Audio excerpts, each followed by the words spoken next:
Hello, friends and knife nerds. Welcome to part 2 of my top 10 premium knives of 2025 so far. Remember, these are in no particular order, so I'm going to start with the Concept Thunderhead. I love this knife. KC Spearon over at Tempest designed this thing, and Concept executed it so well. Some of the best acoustics in the game. Listen.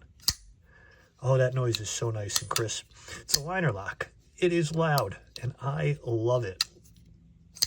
Man, that is chunky. Clink. Beautiful noise.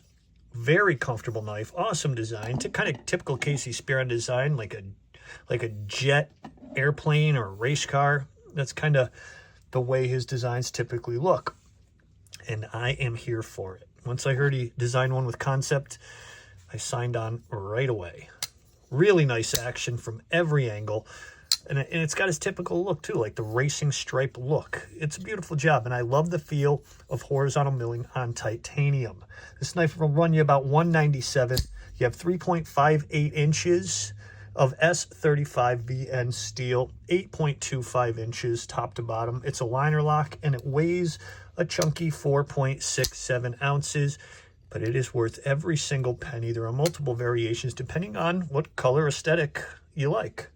Next, we are going to move on to the Monterey Bay Knives Sabertooth. This just came out, and it was $150. There is right now, I don't know how many seconds it's going to last, but right now there is a Sabertooth with like dragon scale titanium and a zirconia clip on it for $250. That may be the only version left available. These things sold out pretty quick. Titanium pocket clip, blah, blah, blah. And then there were a few different mill jobs. I forget which one this was, if it was Frag or whatever. But it is a Sabertooth, and it was a slightly larger version. Now, this knife was only $150, and I love that they did that. It was kind of like a gift, I feel like, for us. S90V steel. We got 3.75 inches of S90V steel for $150 with titanium scales. Absolutely. 8.5 inches top to bottom, and it weighs a nice hefty 5 ounces. The action on this thing is so good. You got a big old fuller in case you like to really get it down in the middle of the blade there. Or if you're a front flipper fan, that works excellent too. This knife was just a beautiful deal. And I would just keep checking back, and hopefully they release a few here and there, and you can grab one, because it is well worth it. Next, probably the most recent of the bunch, just came out, the Kaiser Bully. This thing is growing on me quickly. Osho designed a beautiful knife with a lot of attention to detail here. Mars carbon fiber, fat carbon fiber scales, beautiful layering, full titanium back spacer, crossbar lock. You can use the thumb studs, you can take them out, leave them in, or you can use the blade hole for deployment. Then you have a beautiful dual grind here. You got a hollow grind and a flat up top to keep the nice robust tip on this knife. It's expensive. It's $239, but I mean, compared to some of the other knives I've shown you, that's really not too bad. Beautiful job nesting the bolster and the liners here. A lot of work and detail went into this thing, and beautiful steel used. This has 3.3 inches of S45VN steel, DLC Ultra matte finish coating, and then it is 8 inches top to bottom, and it weighs 4.35 ounces. Great job, Osho and Kaiser.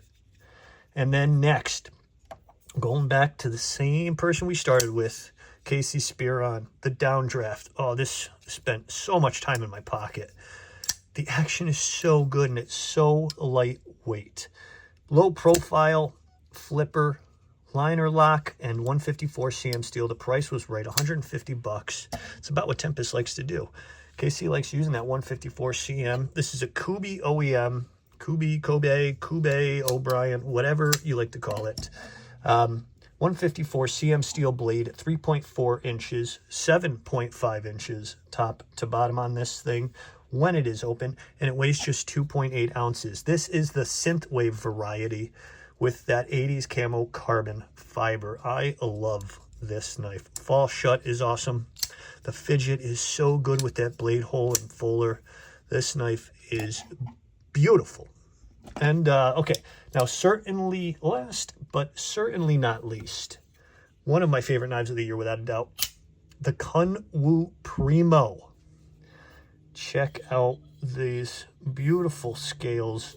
It feels so good in hand, and I love that Wharncliffe. It is a chunky Wharncliffe Vacron steel.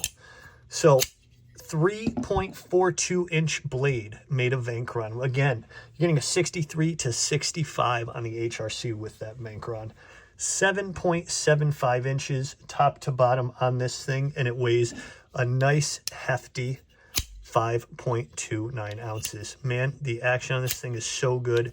The front flipper, that really well placed. The jimping grabs the finger perfectly, but man, that reverse flick is so good on this thing. So, friends, knife nerds, let me show you again a quick wrap up of all 5 knives. I hope you enjoyed the series. Let me know what you guys think about my choices for top 10 premium knives so far of 2025, and I'll see you in the comments.